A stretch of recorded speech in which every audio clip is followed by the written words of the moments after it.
Assalamualaikum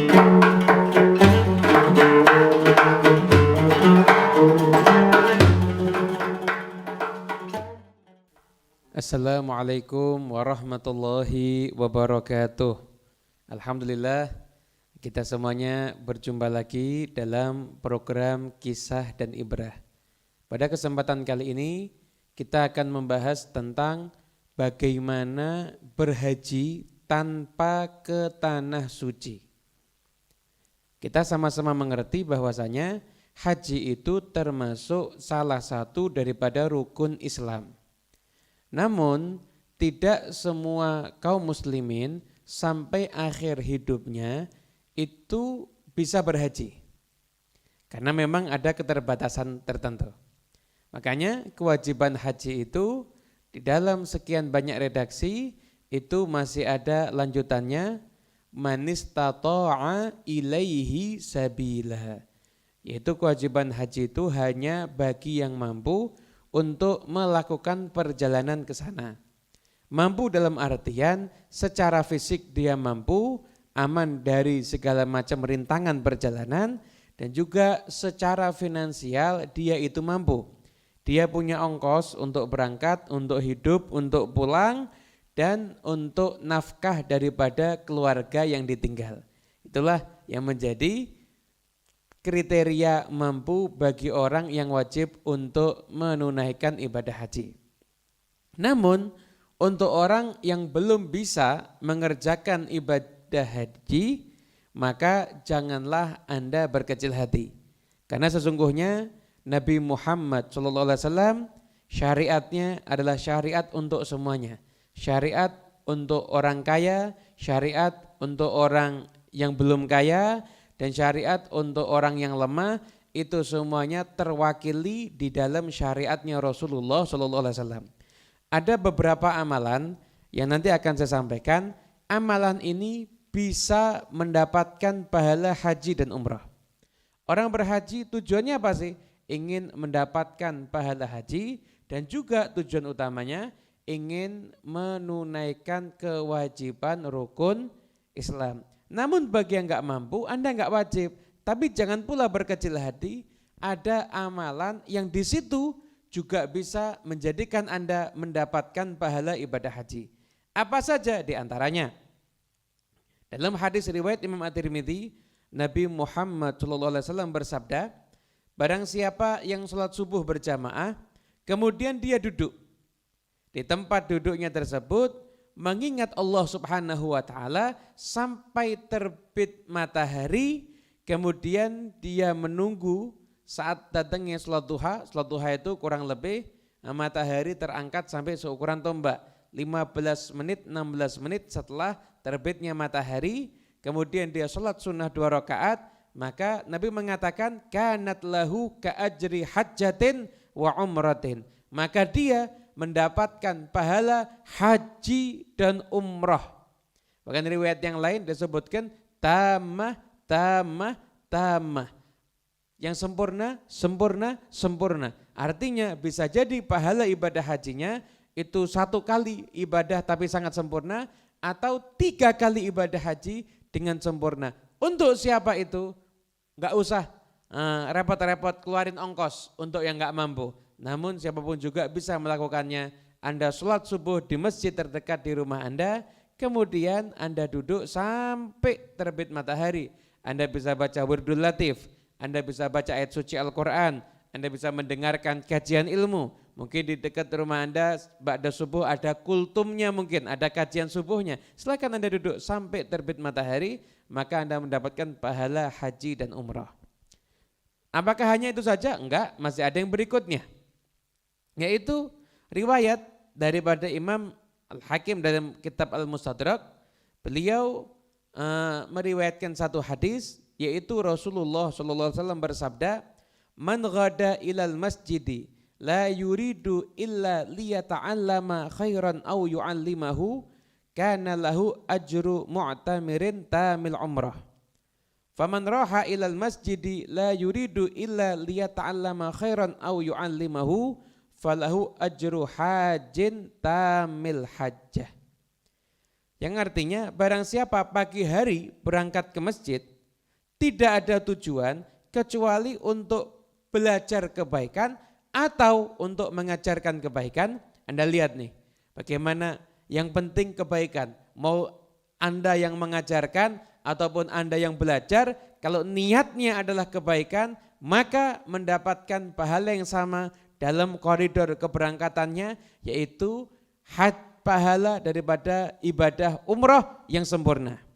Kemudian kalau sore hari Anda berangkat ke masjid tidak ada tujuan kecuali untuk belajar kebaikan atau mengajarkan kebaikan, maka Anda mendapatkan pahala haji yang sempurna hajinya. Oleh karena itu, kalau Anda biasanya mengikuti kajian ba'dal maghrib wal isya ada di masjid, usahakan Anda berangkat sebelum maghrib. Anda berangkat sebelum maghrib, Anda duduk, Anda baca doa di sana, dan Anda tunggu adzan maghrib sampai nanti ba'dal maghrib Anda ikut kajian atau Anda beribadah iktikaf, Anda niatnya adalah untuk mengajarkan atau untuk belajar kebaikan, maka Anda mendapatkan pahala haji yang haji tersebut itu sempurna. Kalau kita mengeluarkan ongkos, kita berangkat ke sana, belum tentu haji yang sempurna kita dapatkan. Karena untuk menjadi haji mabrur itu persyaratannya ada kriterianya yang diajarkan di dalam Al-Quran dan hadis Nabi Muhammad SAW. Namun dengan Anda berangkat pagi ke masjid mempelajari kebaikan atau berangkat sore ke masjid untuk mempelajari kebaikan atau mengajarkan kebaikan, maka Anda mendapatkan pahala haji dan umrah yang sempurna. Apakah hanya itu? Enggak, masih ada lagi. Terutama yang hadis yang berikutnya ini buat orang yang masih mampu, baik mampu secara tenaga, pikiran ataupun finansial. Yaitu Nabi SAW bersabda, "Man masya fi hajati akhihi, adallahullah bi khamsatin wa sab'ina alfa malakin hatta yafrugha. Fa idza faragha kataballahu lahu ajra hajjatin wa umratin." Barang siapa yang berjalan untuk menolong orang lain, mengabulkan hajatnya orang lain, memenuhi hajatnya orang lain, maka Allah Subhanahu wa taala akan menaunginya dengan 75.000 malaikat sampai dia selesai menunaikan hajatnya orang lain. Ketika telah selesai, maka Allah mencatat bagi dia pahala haji dan umrah. Riwayat Imam Al-Kharaiti dalam kitab Makarimul Akhlak yang dikutip pula dalam kitab Jami'ul Masanid. Oleh karena itu banyak amalan yang menghasilkan pahala haji dan umrah. Oleh karena itu kita jangan pernah berkecil hati, kita bisa mendapatkan pahala haji sekalipun kita tidak harus berjalan ke tanah suci. Nah, kemudian ada satu kisah yang berkaitan dengan tema kita di kesempatan kali ini, berhaji tanpa ke tanah suci. Kisah ini adalah kisah daripada seorang ulama yang soleh bernama Abdullah bin Mubarak. Nah, jalan cerita kisah ini juga ada di kitab yang lain dengan nama tokoh yang berbeda dan jalan cerita yang hampir sama.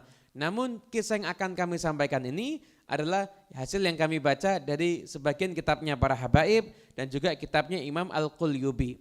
Nah, dikisahkan suatu ketika Abdullah bin Mubarak melaksanakan perjalanan ibadah haji. Beliau berjalan, di tengah jalan menyaksikan seorang perempuan. Perempuan itu kelihatan di tempat sampah mencari bangkai. Kemudian dapat bangkainya diambil. Abdullah bin Mubarak seorang ulama, ngerti hukum yang namanya bangkai itu enggak boleh dimakan. Dia datengin ibu tadi lalu mengatakan, "Wahai ibu, mohon maaf, bangkai itu hukumnya haram. Enggak boleh bu orang itu memakan bangkai." Ibu tadi menjawab, "Bangkai ini haram untuk kamu, halal untuk saya." Kaget Abdullah bin Mubarak, "Kok bisa ya? Gimana bu?" "Iya, bangkai ini untuk kamu haram, untuk saya halal." "Kenapa bu emangnya?" "Saya di rumah punya anak yang anak saya udah sekian hari belum makan. Saya khawatir terjadi sesuatu kepada anak saya. Kalau anak saya enggak saya kasih makan hari ini juga dan yang saya dapatkan hanya bangkai ini." Adz-dzarurat tubihul mahdzurat. Perkara yang darurat itu bisa menjadikan yang diharamkan itu menjadi boleh sesuai dengan kadar hajatnya. Maka kaget Abdullah bin Mubarak. "Ibu siapa?"